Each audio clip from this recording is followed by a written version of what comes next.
عرب بدو اپنے اونٹوں کو زمین پر بٹھا کر ان کی ایک ٹانگ گھٹنے کے ساتھ باندھ دیتے تھے، جس کے بعد ٹانگ انگریزی حرف وی بن جاتی ہے۔ اونٹ اس کے بعد جب کھڑے ہوتے تھے تو ان کی 3 ٹانگیں زمین کے ساتھ لگ جاتی تھی، لیکن چوتھی ٹانگ ہوا میں معلق رہتی تھی۔ اونٹ اس عالم میں کھا پی اور لیٹ تو سکتے تھے، لیکن وہ بھاگ نہیں سکتے تھے۔ اونٹوں کی چوتھی ٹانگ کو جس رسی سے باندھا جاتا تھا، بدو اسے اپنی زبان میں عقل کہتے تھے۔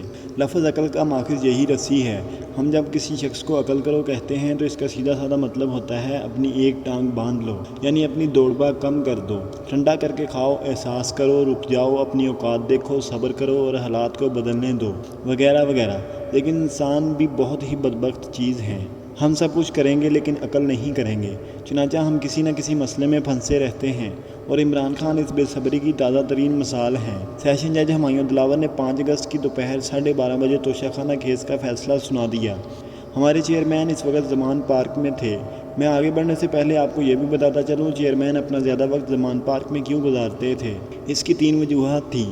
بنی گالہ اسلام آباد میں آتا ہے اور ان کا خیال تھا مجھے وفاقی حکومت کسی بھی وقت راستے سے گرفتار کر لے گی۔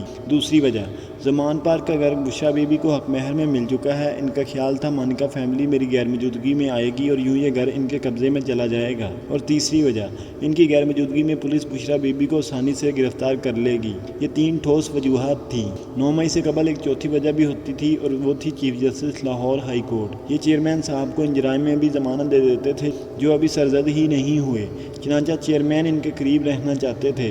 مگر 9 مئی کے بعد ہواؤں کا رخ بدل گیا اور یہ دروازہ بھی تقریباً بند ہو گیا، لہٰذا اب صرف 3 وجوہات ہی تھیں۔ بہرحال 5 اگست کا دن آیا، جج ہمایوں دلاور کا آرڈر آیا اور پنجاب پولیس کو آدھ گھنٹے میں چیئرمین کی گرفتاری کا حکم دے دیا گیا۔ پولیس کے 200 اہلکار زمان پارک پہنچ گئے۔ چیئرمین کے گارڈز گھر کے باہر کھڑے تھے۔ ڈی آئی جی نے انہیں وارنٹ دکھایا اور انہیں مشورہ دیا، آپ ہمیں اپنا کام کرنے دیں، آپ کے ساتھ کسی قسم کی زیادتی نہیں ہوگی۔ گارڈز سمجھدار تھے، انہوں نے ڈی آئی جی کو سلیوٹ کیا اور مین گیٹ سے ہٹ گئے۔ یوں پولیس گھر کے اندر داخل ہو گئی۔ چیئرمین کا بیڈ روم بلٹ پروف بھی تھا اور اس کے سامنے مسلح گارڈز بھی کھڑے تھے۔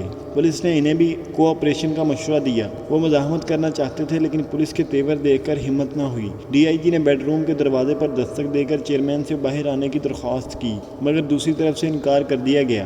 پولیس نے تھوڑی دیر انتظار کیا اور اس کے بعد دروازہ توڑنے کا عمل شروع ہو گیا۔ دروازہ بلٹ پروف تھا مگر ریاست اس سے زیادہ تگڑی تھی، چنانچہ دروازہ 8 منٹ میں ہمت ہار گیا۔ دروازہ گرنے کے قریب تھا کہ اندر سے لاک کھول دیا گیا۔ پولیس نے دروازہ کھولا تو سامنے بشرا بی بی کھڑی تھیں۔ چیئرمین صاحب ان کی آڑ میں کھڑے تھے۔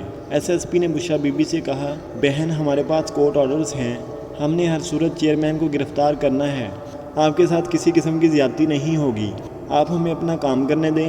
بشرا بی بی نے چند سیکنڈ سوچا اور پھر وہ بھی سامنے سے ہٹ گئیں۔ پولیس نے چیئرمین کو گرفتار کر لیا۔ وہ اس وقت ٹی شرٹ اور ٹراؤزر میں تھے۔ ایس ایس پی نے لے کر گاڑی میں بیٹھ گیا۔ انہیں سیدھا ایئرپورٹ لایا گیا۔ چیئرمین کو خصوصی جہاز کے ذریعے اسلام آباد پہنچانے کا حکم تھا، لیکن پھر پلان تبدیل ہو گیا اور نئے پلان کے لیے وقت درکار تھا، چنانچہ چیئرمین کو ایئرپورٹ پر بٹھا دیا گیا اور پولیس نے ان کے ساتھ گفتگو شروع کر دی۔ چیئرمین کا خیال تھا یہ ناانصافی ہے، میں نے کیا جرم کیا ہے جس کی سزا دی جا رہی ہے۔ پولیس افسروں نے ان کے دور کی ناانصافیاں گنوانا شروع کر دیں۔ ایک افسر نے بتایا، مجھے آپ کے دور میں 3 صوبوں میں گھمایا گیا اور تینوں میں خوفناک کرپشن تھی، میں بھی اگر پیسے دے دیتا تو پنجاب میں رہتا۔ چیئرمین کے پاس اس کا کوئی جواب نہیں تھا۔ ایک پولیس افسر نے پوچھا، آپ کو اگر کھانے کی کوئی چیز چاہیے تو میں لا دیتا ہوں۔ چیئرمین نے صرف پانی مانگا۔ انہیں پانی کی بوتل لا دی گئی۔ اس کے بعد انہوں نے اپنی شیونگ کٹ اور کپڑوں کی فرمائش کی۔ ڈی آئی جی نے اپنے ڈی ایس پی کو فون کیا، وہ اس وقت تک زمان پارک میں تھا۔ ڈی ایس پی نے بشرا بی بی سے چیئرمین کا بیگ مانگا۔ بی بی نے شیونگ کٹ اور کپڑوں کا بیگ اس کے حوالے کر دیا اور یہ بیگ بعد ازاں چیئرمین تک پہنچا دیا گیا۔ چیئرمین کو بعد ازاں گاڑی میں بٹھا کر اسلام آباد روانہ کر دیا گیا۔ چیئرمین کو اپنی گرفتاری کا یقین نہیں آ رہا تھا۔ وہ گھر میں پولیس دیکھ کر بھی حیران تھے اور سارا راستہ بھی پریشان رہے۔ جیل چیئرمین کی سب سے بڑی کمزوری ہے، یہ بند کمرے کے فوبیا کا شکار ہیں۔ عدلیہ بحالی کے زمانے میں یہ 7 دن جیل میں رہے تھے۔ یہ 7 دن ان کی زندگی کے مشکل ترین دن تھے۔ یہ آج بھی جب انہیں یاد کرتے ہیں تو ان کی آواز میں تکلیف اور درد آ جاتا ہے۔ اپریل 2022 میں جب میری ان سے آخری ملاقات ہوئی تو انہوں نے فواد چودھری اور شہباز گل کی موجودگی میں اعتراف کیا، جیل میں میرا دن آرام سے گزر جاتا تھا، لیکن رات کے وقت جوں ہی سیل کے دروازے بند کیے جاتے تھے تو میرا دل بند ہو جاتا تھا اور میں چیخنے پر مجبور ہو جاتا تھا۔ مجھے محسوس ہوتا تھا میں مر جاؤں گا۔ فواد چودھری نے انہیں اشارے سے چپ کرانے کی کوشش کی مگر وہ بولتے چلے گئے اور میں ہنستا رہا۔ آج میرے چیئرمین کی صورتحال کیا ہوگی؟ میں تصور کر سکتا ہوں، اور کیا یہ صورتحال عارضی ہوگی؟ میں اس کے بارے میں دعوے سے کچھ نہیں کہہ سکتا، تاہم میں یہ ضرور کہہ سکتا ہوں جیل وہ واحد جگہ ہے جہاں سے میرا چیئرمین دو بڑے فیصلے کر سکتا ہے۔ یہ سیاست سے ہمیشہ کے لیے تائب ہو جائے اور ملک سے باہر چلا جائے، یہ اگر سعودی عرب کے لیے راضی ہو جائیں تو انہیں بھی سرور پیلس میں ٹھہرا دیا جائے گا، مگر یہ وہاں انٹرویو دے سکیں گے اور نہ باہر جا سکیں گے۔ اس ڈیل کے لیے بھی انہیں عارضی طور پر سیاست سے تائب ہونا پڑے گا، اور میرا خیال ہے چیئرمین یہ فیصلہ جتنا جلد کر لیں گے ان کے لیے اتنا ہی بہتر ہوگا۔ چیئرمین نے 2017 میں اسٹیبلشمنٹ اور عدلیہ کو میاں نواز شریف کے خلاف استعمال کیا تھا۔ نواز شریف اپنی بیٹی سمیت گرفتار ہوئے، عدالتوں اور جیلوں میں طویل خواری برداشت کی اور جلا وطنی بھی دیکھی، جس کے بعد چیئرمین 3.5 سال تک 1 پیج انجوائے کرتے رہے، لیکن پھر وہی ہوا۔ دوسری ایکسٹینشن سے پہلے خان بھی سڑکوں پر آ گیا۔ چیئرمین کو اب اگلی ڈیل اگست 2025 میں ملے گی، اسے پورے 2 سال انتظار کرنا پڑے گا، اور اس وقت بھی اگر میاں شہباز شریف یا بلاول بھٹو کی حکومت ہوئی ڈیل بھی نہیں ہو سکے گی۔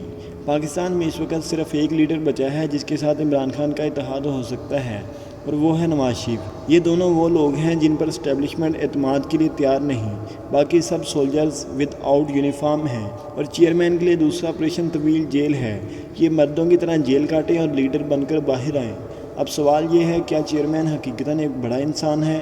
اس کا سیدھا اور سادہ جواب ہے، ہرگز نہیں۔ یہ شخص واقعی ملک کو بدلنا چاہتا ہے، لیکن اس میں 5 خوفناک خرابیاں ہیں جن کی وجہ سے یہ ہمیشہ مار کھا جاتا ہے۔ یہ مردم شناس نہیں ہے، یہ ہمیشہ کمزور، بزدل اور منافق لوگوں کو اپنے گرد جمع کر لیتا ہے، اور اس کا نتیجہ وہی نکلتا ہے جو اس وقت نکل رہا ہے۔ دوسرا، یہ ایک ہی وقت میں سب سے جنگ چھیڑ لیتا ہے۔ فواد چودھری انہیں بار بار سمجھاتا رہا، سر ہم نے اگر سیاستدانوں سے لڑنا ہے تو پھر ہمیں اسٹیبلشمنٹ کو ساتھ رکھنا ہوگا، اور ہم نے اگر اسٹیبلشمنٹ سے لڑنا ہے تو پھر ہمیں سیاستدانوں سے بنا کر رکھنی ہوگی، ہم سب سے لڑ کر نہیں جیت سکتے، اور خان یہ غلطی کرتا رہا۔ تیسرا، یہ ضعیف العقیدہ ہے، یہ 40 سال سے جنوں، بوتوں، تویزوں اور پھونکوں میں پھنسا ہوا ہے، اور اللہ کو یہ فعل قطعاً پسند نہیں۔ چوتھا، یہ بے تحاشا بولتا ہے، یہ روزانہ قوم سے خطاب کرتا ہے، اور اوور ایکسپوجر لیڈرشپ کے لیے اتنا ہی خوفناک ہوتا ہے جتنا لوہے کے لیے زنگ۔ اور پانچواں، یہ بے وفا انسان ہے، یہ کسی کے ساتھ وفا نہیں کرتا، لوگوں کو استعمال کرتا ہے اور پھینک دیتا ہے۔ یہ آج اپنی اس خامی کی وجہ سے اکیلا ہو چکا ہے۔